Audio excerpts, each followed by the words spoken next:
This is Smoking Out the Closet. Now, here are your hosts, Alex and Rayven Greer.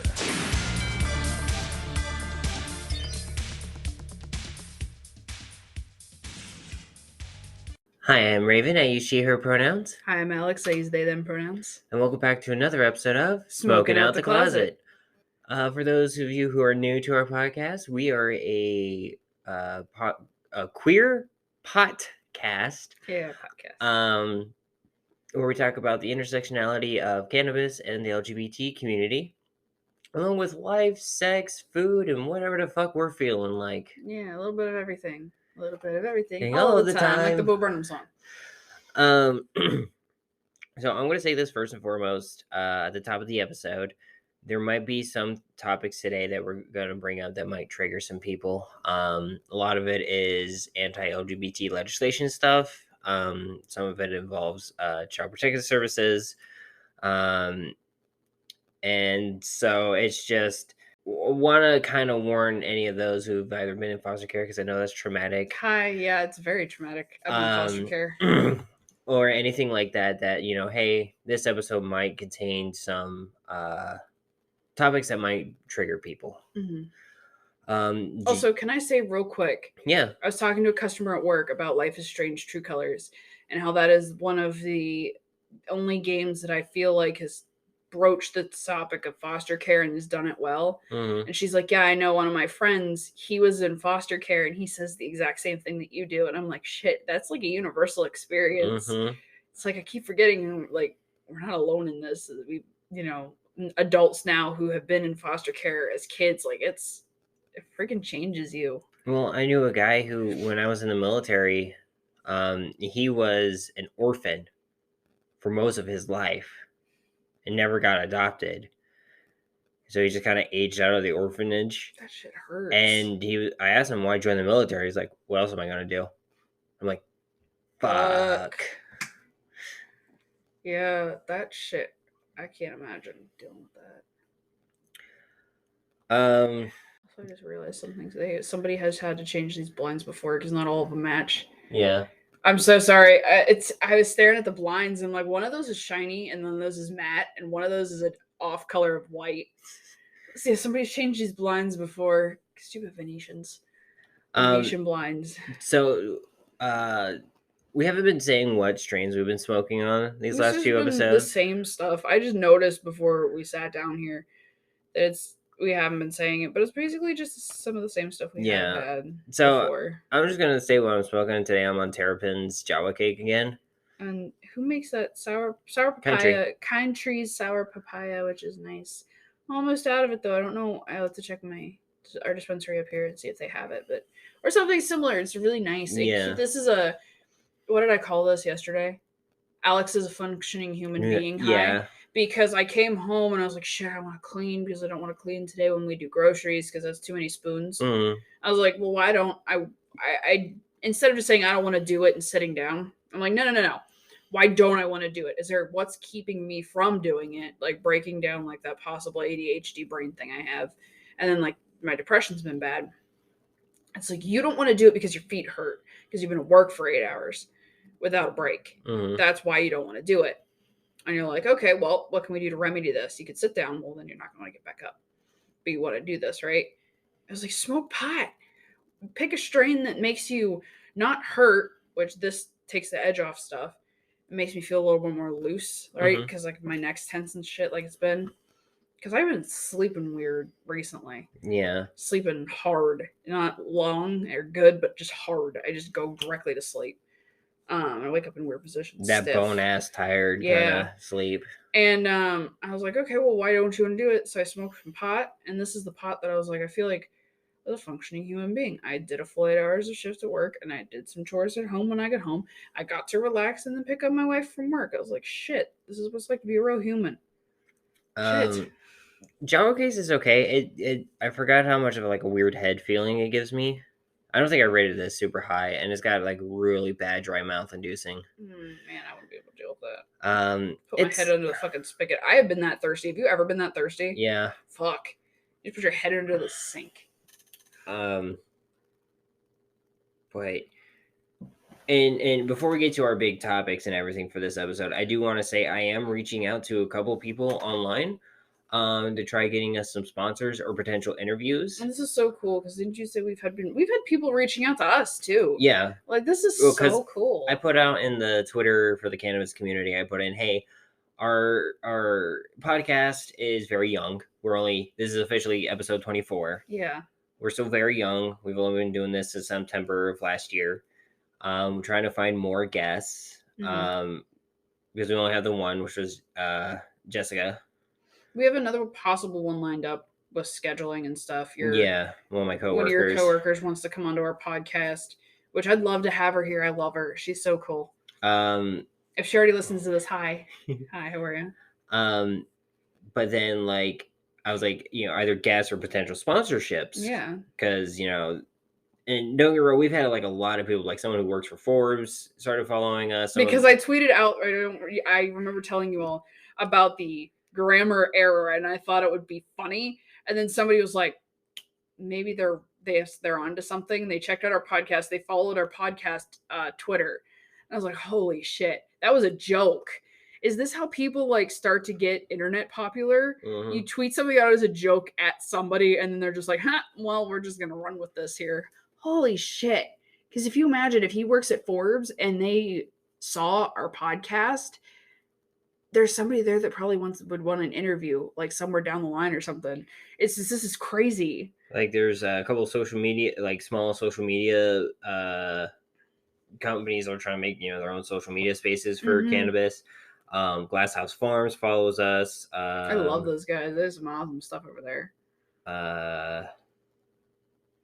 A couple cannabis founders like that are actually like started with cannabis, not like big corporate already fuckers, but like people who are starting up. Some growers, couple of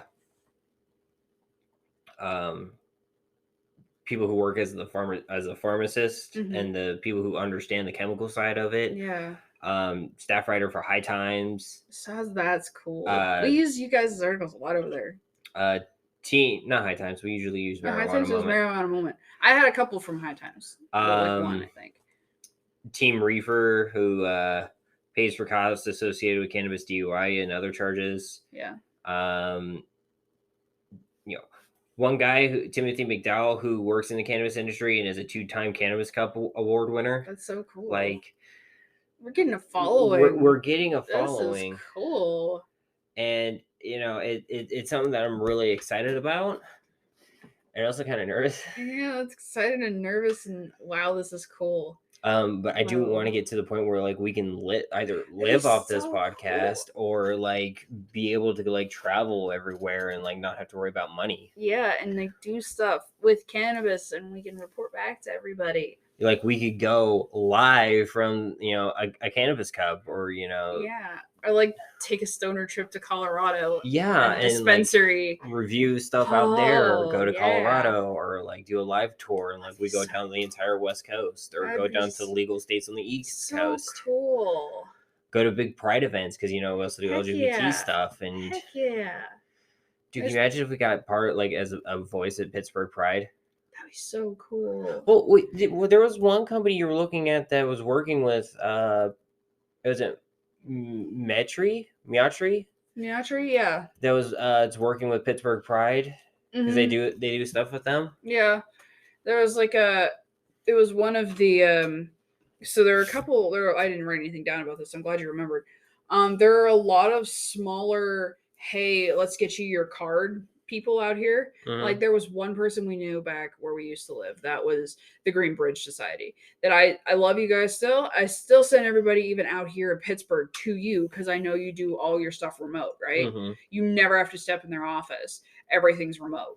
Just like my therapist, she went remote. Everything's become remote if it can be. Save money and costs. So a lot of these places around here are popping up of like, hey, let's get your cannabis card. Let's get you your cannabis card. You see the little signs on the side of the road. Yeah, all like the time. they're like, the classic fucking election signs is what I think of. The election style signs. But for hey, get your cannabis card. There's billboards. There's a billboard There's I saw. adverts on the radio. It's so cool. And then also like Pittsburgh's super big with pride, and like they're honoring like that history we've had in the past with like they were referencing the articles of like, hey, it's help with HIV and AIDS. It's help with like all of these other things.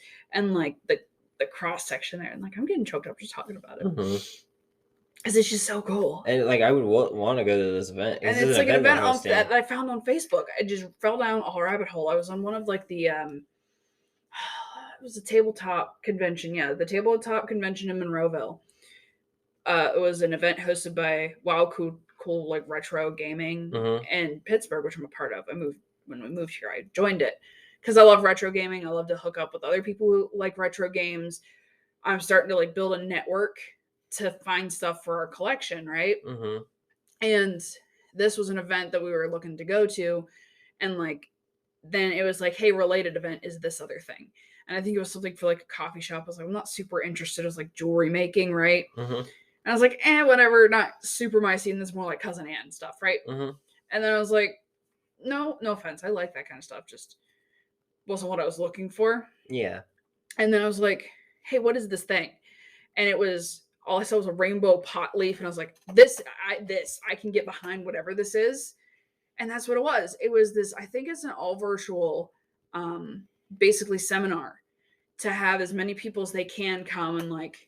It is Matri and True Tea medical marijuana info session. Oh yeah, I sent it to you. I remember. Yeah. Basically, it's need assistance. What to expect? Need assistance in applying for your medical marijuana card. Many people across the U.S. This event is an exciting color. It looks like it's to help you get your medical marijuana card. Yeah, it's like, hey, let's help you. Yeah, but like, still, we should probably go and at least talk to some of these people and like. It's so cool get some like an interview or something. Because this is kind of a similar thing. I don't know if it's going to be on par with what they did. Is it Kutztown? Kutztown with the Greenbridge Society. Yeah, they're doing another one in April. I don't know if is it one of the. I think it might be one of those kind of scale kind of things. Yeah. But this one's virtual, isn't it? I don't know. I have to look at it again. I think this is virtual, so there's only so much they can do. But like that one was in person, and they had people like selling product and like dispensaries and stuff like with it was your CBD store people that they had, and like some of the Delta 9 THC people. It was so cool. No, it's in person. It's in person? That's cool. So yeah, it might be 4,623 Liberty Avenue. We just need to get tickets from Eventbrite, but they're for free. So yeah, it might be something like they did with the Greenbridge Society then. That's so freaking cool. And we can at least network or something there. That'd be cool. Absolutely, we definitely should go. Getting on to our topics, to start. So I don't know if a lot of people have noticed it. So I kind of found it thanks to the webcomic AJ and Magnus, depending on how you pronounce it, because I've heard both pronunciations for the name. Anyway, they are a gay webcomic group that I've talked to personally with working on webtoons and everything. And they had their newest one that says it's okay to say gay, and I've said like don't say gay all over like my news feed and everything lately, and I'm like, what the fuck's going on? So I looked it up recently, and it was like a day or two ago, and I did an even deeper dive today. Florida, what's going on right now is mostly in Florida, but other states or Republican states are adopting this setup, or kind of already have their own bills. Didn't you tell me Texas? That's a different thing. That's a different thing? Okay. But I would not be surprised if Texas also has this too. Is adopting quote-unquote don't say gay bills. The bill titled the Parental Rights and Education Bill has passed Thursday in Florida and would prohibit classroom discussion about about sexual orientation or gender identity in the state's primary schools. So basically it's you don't ask, don't tell for kids. But this bill has been backed up by big corporations. Basically, a lot of what we've discussed about What are you looking at? I'm just looking at the television. I'm sorry. I'm tripping. I'm stoned. It's okay. I'm stoned. But a lot of corporations who do the corporate pride shit, like they'll throw a rainbow sticker on during Pride Month, but then they'll do shit like back up the people who sponsor the bills and everything. Disney. So that you're saying that, I'm actually going to... Fuck, that pisses me off. Oh. Actually have Dana Terrace, who is the creator of Owl House on Disney, which has gay and bi representation and non-binary representation. Yeah, so cool. A lot of LGBT on it. Basically discuss how she feels, because I honestly feel like she's the best person for this. Mm-hmm. So I'm going to put that here. Hopefully we don't have any weird noises from like the phone. Yeah. The phone, yeah. Hi everyone, this is Dana Terrace, the creator of the Owl House, and if you've been following my timeline, you know that Disney was recently found out to be donating large sums of money, hundreds of thousands of dollars, to the sponsors and co-sponsors of the Don't Say Gay bill, a bill that effectively tells kids, LGBTQ plus kids, that you don't exist, you don't deserve to exist, and you shouldn't even be talked about. Well, we got an email. We got a company-wide email this morning, basically telling us, in summary, Disney as a company is not going to change doing any of this. We're not going to not give money to these people. But here are a bunch of flowery and compassionate words to shut you up. The email goes on to say, I believe from Bob Chapek, I believe the best way for our company to bring about lasting change is through the inspiring content we produce and the diverse organizations we support. Yes, such diverse organizations as all the Republicans who want to out queer kids against their will and put them in danger. It's honestly hard to talk about this stuff. I'm someone who had a hard time coming to terms with my queerness until my mid-20s because of stuff like this, because I thought I shouldn't exist, because no one even told me I had the option of existing. And man, I know I got bills to pay, but working for this company has made me so distraught, and I hate having moral quandaries about how I feed myself and how I support my loved ones. So I'm going to put this video to an end. I'm going to end it by saying March 13th, we're doing a charity stream, twitch.tv / Dana Terrace. We're going to do a charity stream that will go to support actual queer organizations to help actual queer kids. And we're not just going to say pretty words to shut you up. So thank you. Hope to see you there, and have a good day. Bye. When she's talking about that, it made me fucking tear up, because their story and my story are super fucking similar. Like, I grew up in a place where it was like, it is not okay to be who you are. You are who I tell you to be, and this is how you're going to be, and this is the way that it is.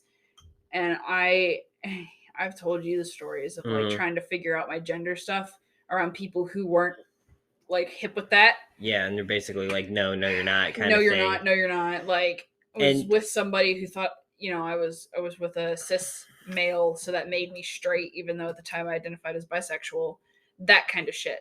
And I will say, I'm sorry if that was super loud. I put my phone up max volume because I wasn't sure how loud that's going to be. We can adjust it later too. Yeah, it's kind of hard to adjust it in Anchor, but what I can do is I can split the segments and then just put another recording of it in. Yeah. So I'll figure it out. Or at least future Raven will figure it out. Yeah. But yeah, the Bob Chapek that she was talking about is the current Disney CEO. And essentially is, hey, we like having like all these great and diverse people in Disney, and because it brings in more people for money, but we're still going to support these senators, these congressmen and women who basically are saying, hey, it's not okay to be gay. It's not okay to be trans. Do they forget that everybody can see where they donate their money to? Do they forget that? Because that's what they feel like, oh, we're going to put in a happy front face while behind the scenes we are going to donate to all the shit. And this comes around like tax season. Like this is every tax season because you file your taxes and those donations are on there. And like that's anybody can see that. And that's the thing that pisses me, Dana, and a lot of people off is that Disney is like, oh, we're trying to be inclusive, but I'm like, but you're not putting your money where your mouth is. Yeah, they're like, oh, we didn't cancel Owl House because of LGBTQ stuff. We canceled it because we didn't think it was gonna do well in the first season, and I'm like, no, that's a bullshit lie. I feel like that's what you told everybody, but that's not the reason. Yeah. Because I know Dana had to fight tooth and nail to get like just the Grom episode. No spoilers, but just the Grom episode. Yeah. If you haven't watched Owl House, go watch it. It's on the par with Steven Universe. I need to finish it. Also, I want to watch Steven Universe. Oh, that's been on my list. March 19th, the second half of season 2 comes out. Nice. Whoops. Yeah. I blinked. But yeah, definitely I want to go be a part of that Twitch stream if I can. Absolutely. At least to help raise money and everything with the $16 I have left in my bank account. We just got groceries, so yeah. We got a bunch of food. And the Stoner Essential snacks. Oh yeah. I found these new fucking Doritos. They're weird. Oh yeah, the Buffalo Ranch. Yeah, Buffalo Ranch. I don't know if anybody else remembers these. My real quick rant. The blue cheese dipped hot wing Doritos. Holy fuck. And then they just disappeared. They were part of the Jackson line and then they disappeared. They just discontinued them. I was so pissed. And then they got these fuckers and it's similar, like a different shade of blue bag. And I'm like, maybe this will be similar. I hope it is. But then I'm gonna like it and they're gonna discontinue that too, so it's fine. Well, we got 3D Doritos back, so yeah. The sweet chili Doritos have been phasing out too. Yeah. I don't know how I feel about it. But as Dana said, yeah, it is very hard because I didn't know I was trans. I mean, I knew I was like some sort of flavor of my sexuality. I thought it was a bi, and then later pan when I learned about more than just the two genders. And not saying that you can't be attracted to non-binary people as like a bisexual. It's just pan's a better fit for me. I mean, we've already gone over this discussion before. I have been thinking recently I might be like more omnisexual. I just still call myself queer though because like I am and have found myself sexually attracted to literally every spectrum on the rays out there, all of them. But yeah, just I was aware that I was not right very early. Like, when you used to make your Barbie's kiss? I made my Barbie's kiss and that made me feel funny and I was like, oh, what the heck? But like I didn't realize my gender stuff till I was like way later. I figured out the sexuality basic of it when I was in high school. It was high school. When I actually finally picked a 9th grade in high school and I finally picked a label on it. I was kind of figuring out in middle school though because I was watching gay porn. I was trying to, I think college is like area of where I didn't think that I'm going to call him that. I don't know if I've said his name on the podcast before. When him and I were dating, right before that is when I was like, I like women more than I like guys. The fact that I didn't say yes whenever he asked me out at the party, like at my 18th birthday party, was because I had a girl sleeping over and I thought I had a shot with her and I didn't want to that's a conflict. So I was prioritizing the girl over him. That's how queer I was at the time. Yeah. So I had that figured out. But like my gender stuff, I tried to figure out 2 years late, like 2-ish years later. And I got shot down by him because he was just like, I don't know what the fuck you're talking about. If you're anything but girl, I don't like you. Because I was like, I don't feel like girl all the time. And he's like, do you feel like a guy? I was like, no. I kind of feel masculine, but not like a guy, but I don't feel always like a girl. And he's like, I don't know what you're talking about. If you're anything but a girl, we're done. I was like, well, fucking shit, Christ. Okay, let's shut that down then. Yeah, it's real weird. Like part of it was just we didn't have the language back then. Yeah. And don't get me wrong, I do like Cartoon Network a lot, and Nickelodeon's gotten real better too about it. Like since the whole like Legend of Korra thing, where they were first like no, Mm-hmm. and then like Loud House came in, and they're like, yeah, let's just fuck it, But, like, it's overdue kind My of thing. first exposure to that kind of stuff, and at that age, was only like it was Caitlyn Jenner. That was it. Like that's the only, and then Oh, like the trans person you knew, yeah, and then the pregnant dad. Do you remember like the guy who yeah. got pregnant? And that blew my mind because I didn't know how any of that worked. I mean, at the time I was watching like Zkittlez, like when I was starting to figure it out, I found Zkittlez on YouTube. I got lucky with college, did help a Mhm. lot because the LGBT community there, and I ended up making some real good friends at the resource center. Mhm. Um, Yeah, I was really into my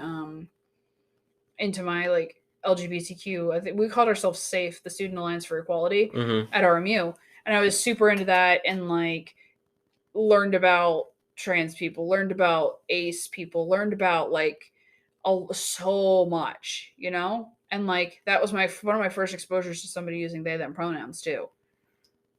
And it's really hard because like I'm so grateful and a little jealous of the younger kids coming in and having that experience, having that exposure, and that they have that language yeah, and that we didn't. and it's not it's a good step in the right direction. Yeah. But then you have these assholes like in Florida who are trying to say no. No, we're gonna shove this history back into the thing, and a lot of people are like, "Oh, it's a new thing," and I'm like, "Really? It's a new thing? Then tell me why do we have pictures before the 19th, like before 1900s, of gay men? Why do we have photographs of gay women, like during the Wild West era?" Let's just put it to this way: a lot of gay people established the West because they can be who the fuck they were. A lot of former slaves escaped out west because it wasn't under the jurisdiction of the United States as much. And like it's a fucking humans have been gay as long as humans have been humans. Yeah, like there's so much examples of it in like Rome and Greek history, like ancient Rome, And ancient women Greece. and like Sappho, the word we get Yeah, sapphic from, the Sappho. gay lesbian poet, and everyone's Mhm. like, "Oh, they're just friends," and like everyone's like, Sappho and her friend. "Yeah, they're friends." Okay, That's always been I've the thing. never They're snogged friends. my friends like that. And for those of you who aren't British, sorry, I use a lot of British terminology because my family is British. Like my grandmother was from England. Snog means to kiss. Like hardcore makeout. I used to make out with a couple of my friends in high school. I'm not saying you can't. I have had so many homoerotic friendships that it's I'm not not even saying funny. you can't snog your friends, but I know. typically you regular don't. friends don't use tongue. Yeah. In any capacity, wink wink, eyebrows. Eyebrows. Oh gosh. But the thing is, and I'm not saying there aren't friends. They're obviously friends with benefits are a thing, but history likes covering up gay people as they're just friends. Yeah. Or they're roommates. And yeah, that fucking that book, The Roommate Agreement, yeah, plays on that. Also, ow, God, my knee. Whew. Shit. And then like you go back with like transgender people. There have never only been two. I don't know where the fuck we got the two gender thing from. I mean, there's 6 in the Torah, Like- and the quote unquote Jewish Bible, the Torah, has And- 6. Yeah. Which I don't get why Ben Shapiro, who is Jewish and wears a yarmulke all the time, is always like, facts are revealing there's only 2 genders. I'm like, did you not read your fucking own scripture? Yeah, I don't think a fuck. And like the whole like the gender, the whole gender stuff, and then all of the transitioning things. There are freaking pictures. There aren't they like Victorian era paintings of trans women? Yeah. It's gorgeous. And like and it's not just like a Western thing. Like there are Polynesian cultures, and that's argued whether that's West or East, but I say East because that's South Pacific. Didn't they see it in like Egyptian hieroglyphs? Mm-hmm. Yeah. And like there are Polynesian people who like will eat a plant that helps them produce more estrogen. Mhm. Two Spirits and Native American. Yeah. That is just strictly, I will say, just strictly a Native American thing. I don't like some white people who've been trying to, claim that. I'm like, no. That is a Native American thing. Don't take it. Stop trying to erase them. Stop trying to fucking culture appropriate shit, fucking white people. There's examples in India. There is a, if I remember correctly, they actually have a word for a non-binary person, I think, in India. Oh crap, we're almost on our break. No, we'll be back here in a few minutes. Don't have a sponsor still yet, but hopefully that will change real soon. And we're back. Sorry about that abrupt kind of like send off halfway through a train of thought. Yeah, we got sidetracked. Yeah. Well, we were talking about like transgender stuff that was like, it's not. We just got such on a roll that we ended up having just to look at the time. And I'm like, oh crap. But like being trans isn't new. No, none of this is new. People like to treat it like it's new and it's something we invented, and it's fucking not. And it's been around in multiple cultures around the world for a while. Just to wrap that back, that part up. Just to wrap that up. Speaking of transgender, it leads into my next topic though, that I wanted to talk about. Texas has some quote unquote new rules. Excuse me. From Governor Sam, in a letter sent by Governor Greg Abbott to the Texas Department of Family and Protective Services. Excuse me, I just finished the rest of my Mountain Dew and I'm kind of burpy. You chugged it. I slammed like a third of it. Mm-hmm. In this letter, Abbott instructed the Department of Investigation to investigate any parents providing gender-affirming medical care to any children as child abuse. What the fuck? This started in 2 counties. And I just, for people who are international and just people who don't know Texas a whole lot, I just said the big cities that are in these counties. One has Houston, the other one has Dallas. On Tuesday last week, the ACLU had filed a lawsuit against Abbott and the department on behalf of one family who is currently under investigation. So I got the article that I was using from Texas Monthly, which titled, "Is it illegal to have a transgender child in Texas?" by Dan Solomon.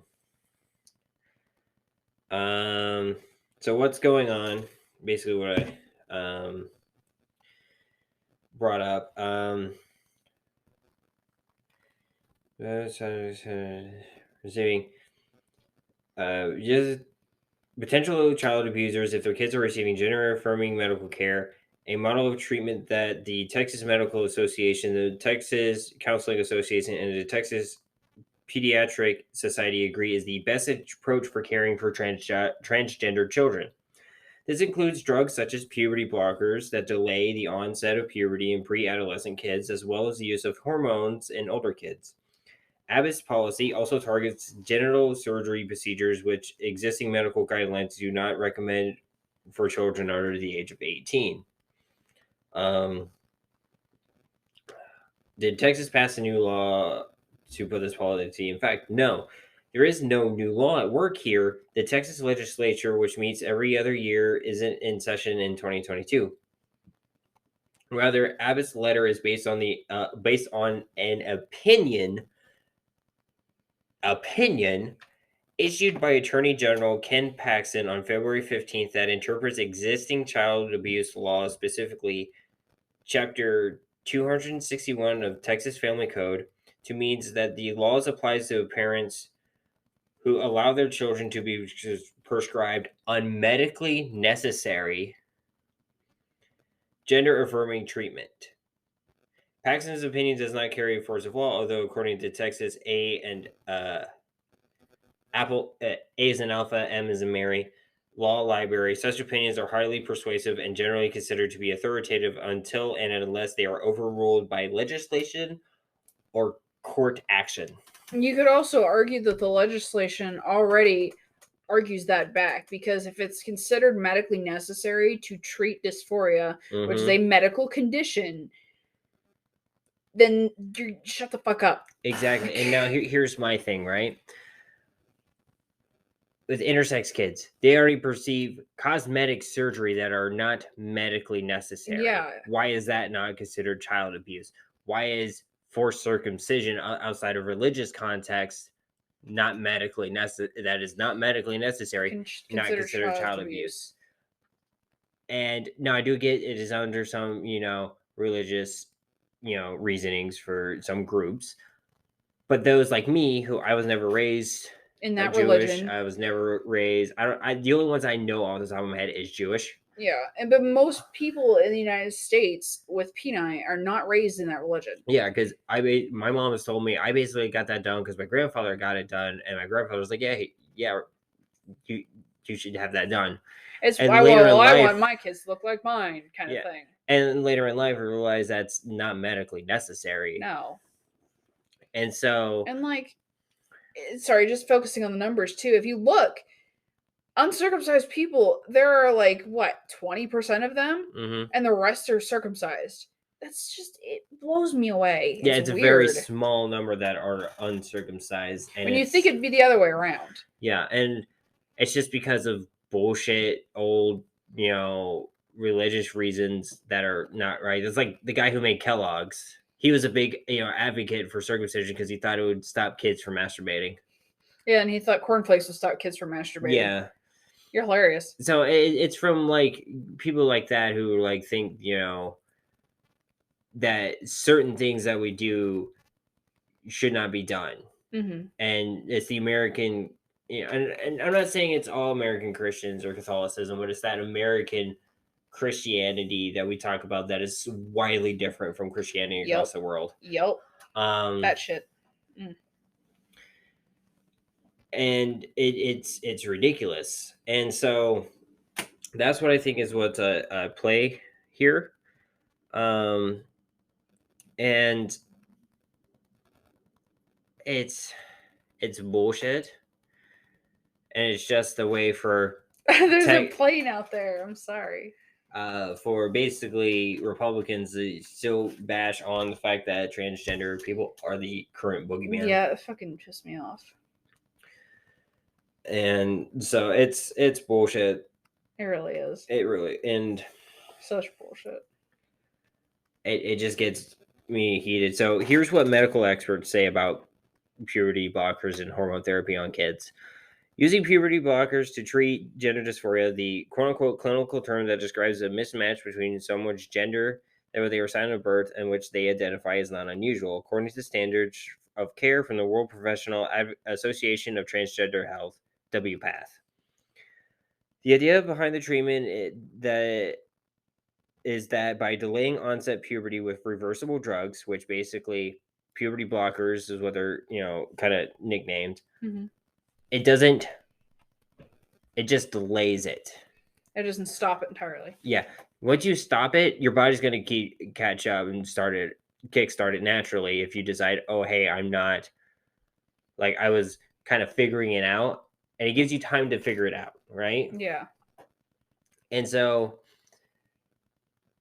essentially what it does is once you stop it, you're just going to be a quote unquote late bloomer puberty, which happens naturally in people. Yeah. So it's not going to do any damage. Yeah. It to doesn't anything. hurt to not do that. And it just is used to give, them some time to put all their ducks in a row. And some people like, oh, it's not that I'm trans, because, there's a lot of the community, especially on Tumblr, that put pressure on kids and they end up going on hormone therapy, or young adults, like, when we figured it out, kind of age, like 18 to 20, early 20s. Yeah. They're like, oh, you have to go on hormone therapy. You have to do this. And you don't have a chance to breathe and kind of take time and figure shit out. Yeah, and then they end up like detransitioning medically and stuff. And that's a very small percentage, but it happens because pressure on either our side or the other side, where it's like, oh, if you're really transgender, why haven't you medically started? Why haven't you done this? Why haven't you done this? You know what I mean? They don't give anyone time to figure shit out.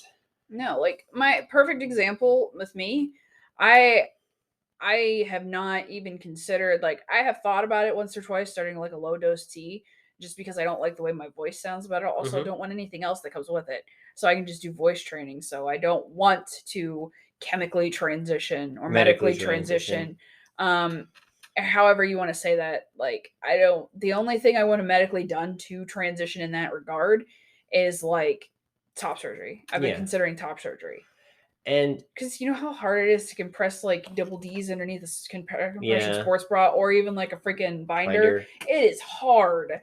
And the thing is, there's so much pressure to figure stuff out from every side, and it sucks. Like to like get hormones in this state and everything, you have to go like through a therapist, and then you have to talk to a doctor, and you have to get all these forms signed, and it's bullshit, you know. Also, can I back up a second? That wasn't like offensive what I said. What? Right? Like chemically transition. You just misspoke because you're ADHD.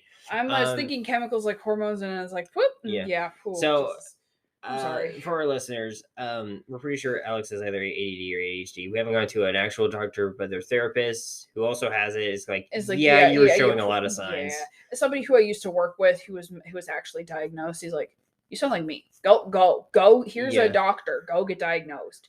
And I was like, yeah, but also like I watch a person on not TikTok, but YouTube of like how to ADHD. Yeah. And it takes so long for an adult to get diagnosed. Yeah. And like since I'm AFAB, it takes even longer because it gets underdiagnosed of all these years of like, oh, it's depression, oh, it's anxiety, which I'm already diagnosed with both. Yeah. And like, but it's actually this. And the thing is, that's when I was on Facebook Reels or videos or whatever they call it. There was one person that was talking about like different things that people with ADD and ADHD do. And it's basically like one was misuse words. Oh yeah, I showed you that. I was like, babe, this sounds like me. I need you to see it. And one of them was, you'll say something but mean something else. Like, hey, can you pass me the mayonnaise? And I'll pass you the mayonnaise, and you're like, you're eating pizza. Yeah, it's like, why did I want this? I didn't want this. That's not what I meant to say. You meant to say ranch. The ranch. And so I don't think it's offensive because you caught yourself. You know what I mean? I was like, what? Yeah. Anyway, that's my tangent done. Bad. Let's see. The idea behind the treatment is that by delaying the onset of puberty with reversible drugs, children who are experiencing gender dysphoria are able to have more time to understand their gender identity before their body undergoes irreversible changes. Hormone treatment can be prescribed for teens, and a peer-reviewed study published in January of this year in the Public Library of Science found that transgender adults who receive a gender-affirming hormones as teenagers had a significantly better mental health outcomes than adults who started later in life. Genital surgery is not recommended for minors according to WPATH, and it generally is not performed on those younger than 18. Now, breaking that down, and I know I said that really fast. Yeah. Basically, I'll use me an example. I didn't start hormone therapy till this will be my 5th year till I was 22. Yeah.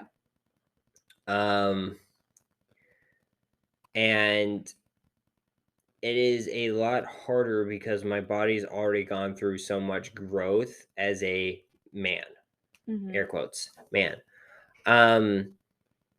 So it took a lot longer, but if you take people like Gigi and Jazz who started it younger, their bodies without any surgery needed are more feminine than mine is. And, I might need surgery for like my face or, I don't need it me personally because I was very effeminate looking as a guy to begin with. Yeah. Before you transition, and even early transition, like when you were on your low doses of estrogen, you were very androgynous or like feminine leaning. Because I think I look a lot like my mom than my father. Yeah. My sperm donor. Yeah. As I call him. But I've seen pictures of him. You don't fucking look remotely like his kid. But there's a lot of people who I know who want to get FFS or facial feature surgery or facial reconstructive surgery.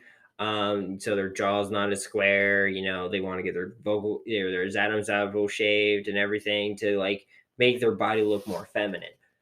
And I get that, but having hormones younger kind of makes it not as necessary to get those surgeries. Yeah. Because you don't develop the Adam's apple as big. Cis women do have Adam's apples. just not as predominant as they are in men. I've known someone whose Adam's apple is like the cartoon ones, like Goofy has, where he's like, Yeah. like that kind of Yeah. bump. I've seen people like that. And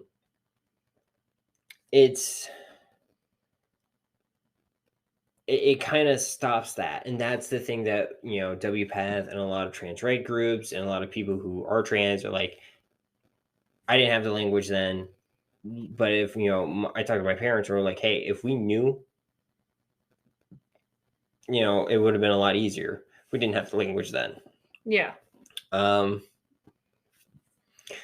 But it's one of those things, like my little sister, she's 11, almost, no, she's 12. She's 12. No, she's 11. She turns 12 this year. Okay. She gets her Pokemon this year. Yeah, I gotta do her Pokemon. But it's, no, she picked Eevee, remember? Oh yeah. She already picked her Pokemon.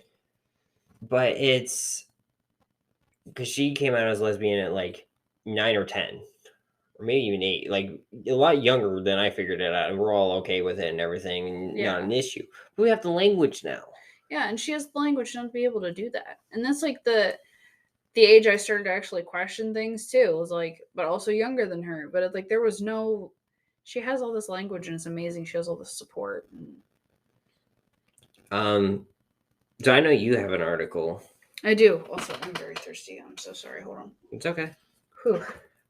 But yeah, at the end of the day,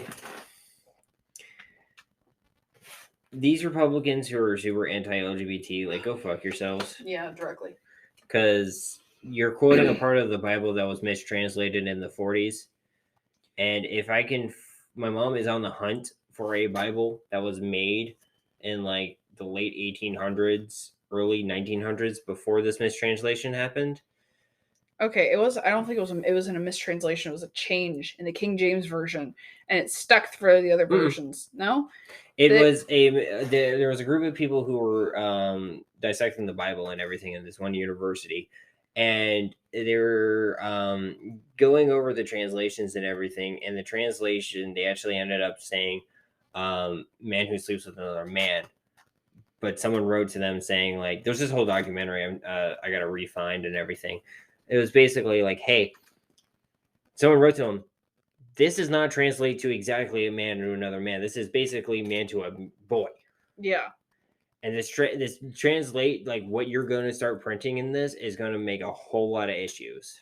It's pedophilia. Mm-hmm. It's not fucking being gay. Yeah, it's pedophilia. But why would the Catholic Church stereotyping this? The Catholic Church wouldn't want that in there. Mm-hmm. It's like that one guy we talked about previously, where it's like, save the children, keep the gays away from them. You know, they're just gonna hurt the kids, and ends up getting arrested for pedophilia. Mm-hmm. You had an article though. I did have an article. It was from what was it? Marijuana Moment. Thanks. It was an update. We were talking about the PA Senate committee and how they're doing their rounds of court hearings for this new legalization law for like rec in PA, and we were talking about that. Sorry, I'm losing my voice. It was very windy outside when we were out there. I'm cold. But the PA Senate committee held its second marijuana legalization hearing as the reform bill was drafted. Mostly all the legal hang-up shit is they're still trying to figure out fucking taxes. There's also a couple things that they had introduced. They recently filed a bill that would allow medical patients to grow their own plants for personal use. And this was something that one of the Democrats in the House had tried to pass earlier in the summer, and it never got any leverage. Like it didn't go anywhere, unfortunately.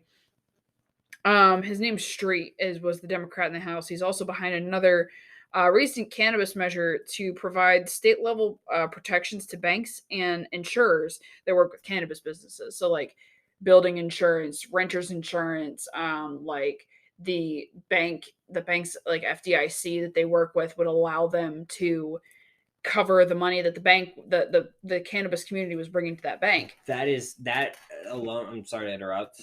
That is it okay if I talk about? Yeah, go ahead. Just real quick. That is a really good thing, because there was a lot of businesses and stuff out west that have such a hard time trying to keep up with these big corporations because they can't get the money, they can't get loans and everything, because these banks are like, we can't provide the money because either the FDIC that we work for or work with doesn't allow us, or we're as a company not doing that because it is not federally legal in this country. Yeah, and it sucks that a lot of people who are in remote contact with people with cannabis are also considered criminals. That's what it comes down to.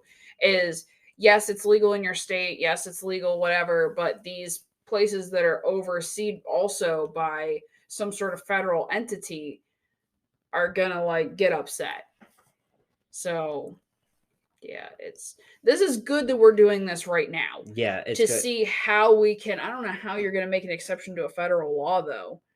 What do you mean? Like, because still federally cannabis is illegal. So if it's trying to not get people in trouble with like drug money, basically, for lack of a better term, you know?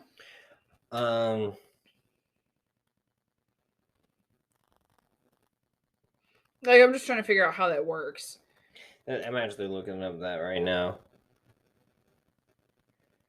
On a federal level, this is from criminaldefenselawyer.com, medical marijuana and federal law. On a federal level, all marijuana remains illegal. The federal government classifies marijuana along with heroin and cocaine as a Schedule I drug with high potential for abuse and little to no medical benefit. As a result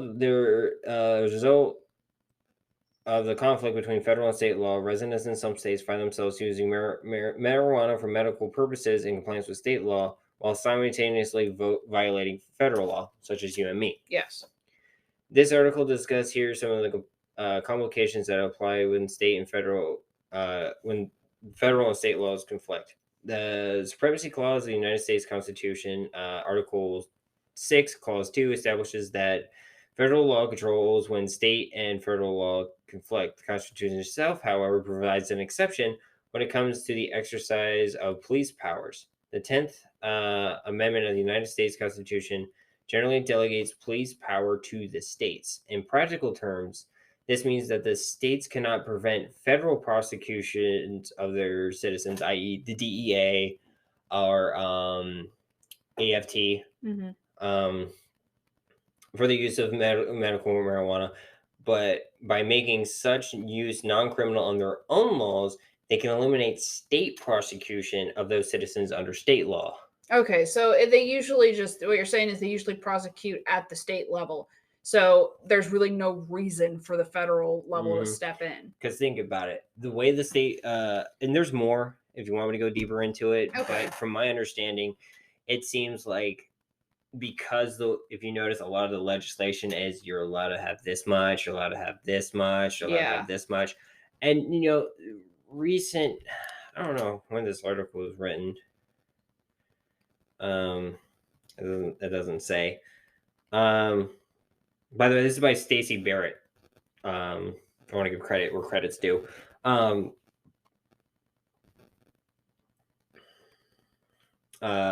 There's a lot of different like here in PA, we're only allowed to have this much. We're only allowed to have this much. It's very vague though. It's super vague. Yeah, but like you're allowed to have a 3-month supply, is it? Yeah. Is what they pushed it since the pandemic started.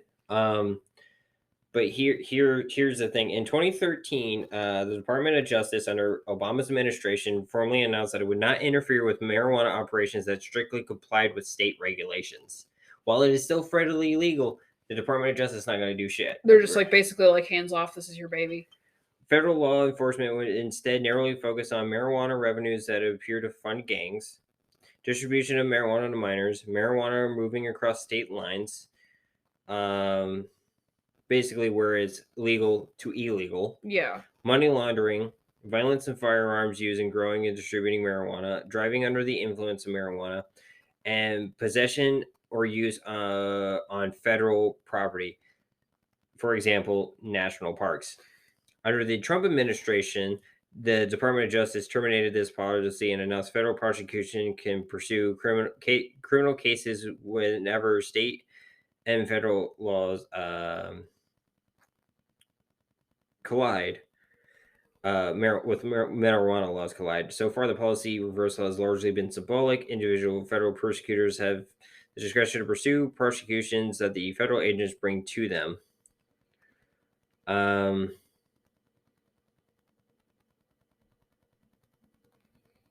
Law enforcement officers make the vast majority of the arrests of marijuana offenses under the state, not federal law. In 2018, police officers in the United States made more arrests for marijuana offenses, mostly possession, rather than any other drug, according to the FBI data from 2018. Now, here's the thing that it becomes an issue. Mm-hmm. So what I got from that, real quick, was like basically, if you are breaking something else, some other law with your legal pot, Mm-hmm. then they'll have a problem with it. Mm-hmm. So like, hey, you're driving under the influence. That is just a DUI is a DUI. It doesn't matter what the hell you're on. So they're gonna crack down on you for that if you're laundering money, shit like that. But that was during the Obama administration. Trump reversed it. Here's the thing: I haven't heard if Biden has, even though that was his campaign promise when he was saying like, "Hey, we're gonna legalize it. We're gonna decriminalize it," is what he said. We're gonna take all those people who've been wrongly arrested on this fake war on drugs and get them out of jail. He hasn't fucking done shit with that. No, he hasn't done shit. They're still in jail. I was on r/trees today, and someone brought that up. I'm like, you know what? That's a fair fucking point. I'm going to talk about it a little today. He hasn't done a goddamn thing yet. And the last time someone brought it up, he goes, "Well, I want to make sure all the science is there because I don't want to make sure it's still not a gateway drug." And I'm like, it never fucking was. It never fucking was. And you are the one who said this fake war on drugs. That was part of that fake war on drugs fucking propaganda bullshit. Mm-hmm. Because you want to know. And someone also posted it was like the comparisons between alcohol and weed, and alcohol is the only drug. Alcohol is the only thing withdrawal kills you. Yeah, that's legal.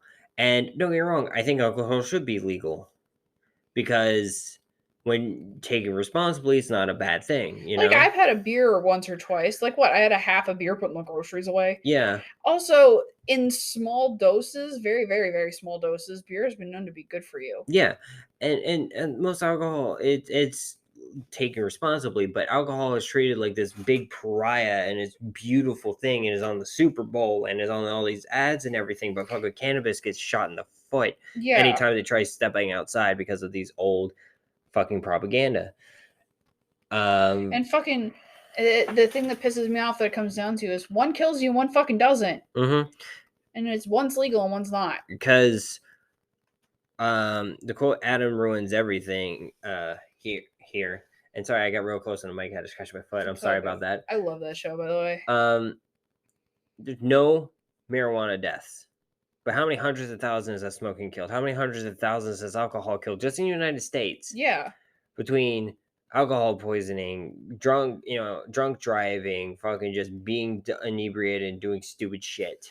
With smoking, you got cancers and like fucking asthma attacks, fires, like crazy shakes, the explosions sometimes because people aren't pay attention. And everyone's like, oh, it's marijuana is the reason why people get hooked on like cocaine and heroin. I'm like, no, bullshit. It's the opioid epidemic that the big pharma made. Yeah, and not cannabis helps tame that. Because heroin used to be prescribed as an over-the-counter drug, and then we stopped doing that. Do fucking heroin about it. It used to be the answer to some shit when you go to the doctor. Like, oh, you have pneumonia? Here's a bottle of heroin. Yeah. Give him a spoonful at night. Fucking codeine used to be given out in cough syrup all the goddamn time. Yeah, and now we're given like, oh, you just got like your wisdom teeth removed. Here's like 6 weeks worth of Vicodin. Yeah. Like, I broke my wrist. Perfect example. I broke my fucking wrist. I was in no pain. They were like, "What's your pain scale?" A 3. What do you mean a 3? I said it aches and throbs a little bit. It's there. I'm not super worried about it. I broke my wrist across the bone and then halfway across the bone and then up on my radius. Like, how does that not fucking hurt? An adult would be in here in tears and made me feel like I didn't know what I was talking about and gave me drugs. They gave me Vicodin. Mm-hmm. And I wasn't even in pain.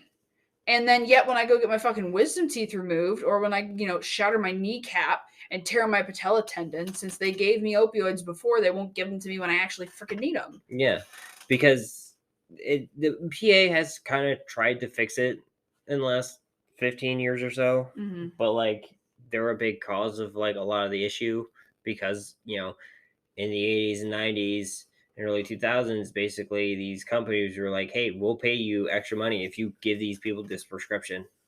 And also, like, and this sucks, this pisses me off the most, and I've seen it happen personally. Cancer patients are given a morphine drip they can click like every 45 minutes, regardless whether they need it or not. And sometimes you get people that get in the mindset of I need to click it, and they don't really need it.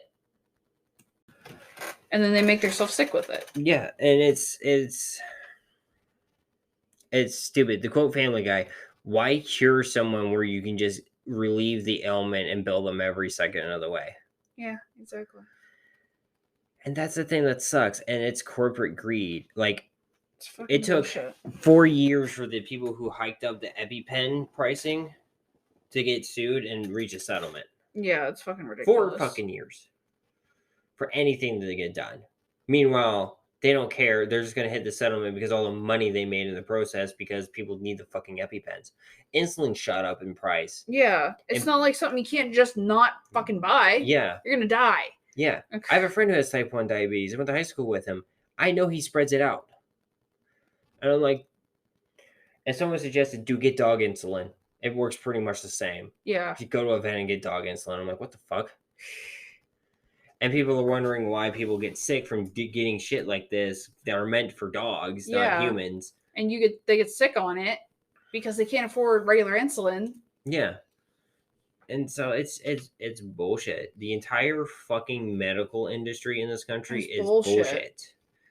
We're the only we're the only big quote unquote we're the biggest military in the world. We're one of the highest economic economies in the world, like compared to like the EU and everything. And like, because basically if we go down, everyone else is going down. Like if Greece goes down, it's going to affect us. It's going to bringing the entire EU down, but it's going to affect us too, but not as bad. But if we go down, a lot of other countries are going down. Like we're a big, huge player. We're a big cog. We're a big gear in the world's economy. Mm-hmm. Yet all these other gears that we affect have universal health care, but we fucking don't. Yeah, like what the fuck? But all the people in like Congress and everything, universal health care for the rest of their life. Once they serve a term, set up rest of their life. That's bullshit. It's catering to the 1% in this fucking country is what they're doing. God damn it. Like I remember you and me watching a video of a guy goes over to England or the UK. Yeah. And he goes, how much money do you think it costs to have a baby in America? And the lady was like, I don't know, $100. Because I just paid like $50 for parking that day. Yeah, like I don't know. In a hotel room, that was it. And I think it was like what, $800 is what. And he said that's lowballing. Yeah, that's kind of like middle of the row, lowballing, middle of the row. And she's like, $800 for a baby. And I'm like, yeah, because you know why? Some hospitals charge you $50 just to have skin to skin contact with your fucking child. Yeah.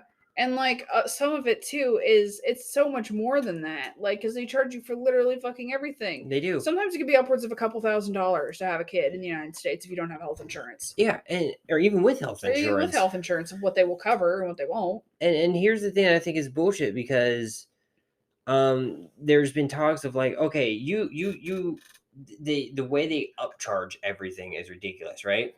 You get a plaster cast, right? 45% markup on anything, which is about average for any industry, like food industry, is like say McDonald's, right? That one nugget is probably like 5 cents to make. Yeah, but there's 45% percent upcharge for that, and that's why you get a box of 4 of them for like $2-3. Yeah, that plaster cast probably costs like what, $3 to make. Yeah, $8 to $12 probably ballpark. Is what it should cost. That's with putting it on and everything.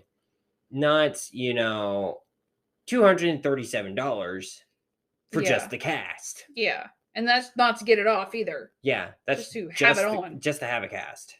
Yeah. Not to mention putting it on, all the other stuff. They're like upwards to like 100 to 200 to upwards to 1,000% profit margin for medical shit. It's fucking ridiculous and unneeded, and it's just unneeded greed is all the fuck it is. How did we get here? I don't get it either. No, how do we get here on this How topic? did we get here? Oh, we were. What the hell were we even fucking talking about? God damn it! Something about Pennsylvania. I don't know how we got here. Oh shit! The last thing I remember was just federal marijuana topics. I talked about my thing with like legalizing it federally. Yeah. How the fuck did we get here? How the fuck we get here? I'm sorry, guys. I'm we just so went sorry. on a major Anyway, tangent. yeah, no, this is important to talk about too. God, Yeah. this is not where we wanted to go with this today. I don't know how we got here. We'll play it back and we'll figure it out. Yeah, we'll figure it out. Anyway, we should probably wrap this up. Yeah, it's getting to that point. I do have a Skittle. So my Skittle this week is I'm gonna say Sam because that's how they said thanks Sam instead of the full name. Mm-hmm. So I'm just gonna say Sam Qualls Qualls. Qualls. Sorry if I mispronounced that. They are SN Qualls on Twitter. In the cannabis community Twitter group that I'm a part of, I made a post basically saying, hey, we are a young podcast where we talk about LGBT and cannabis stuff. And we're looking for either, kind of guests to bring onto your show or potential sponsorships. And I've already talked to a couple people, Terrapin, Cresco, Reefer, Team Reefer Legal Services. But Sam was like, hey, can I email you something? I'm like, cool. Basically, they reached out and said, hey, if you're interested in interviewing Tom Ferris and or Thomas Kupik from Pantheon Collective, I'll let them know. Basically, Pantheon Collective is a New York-based cannabis startup focusing on the advancements of the LGBT community and business entrepreneurs in the cannabis industry. That's cool.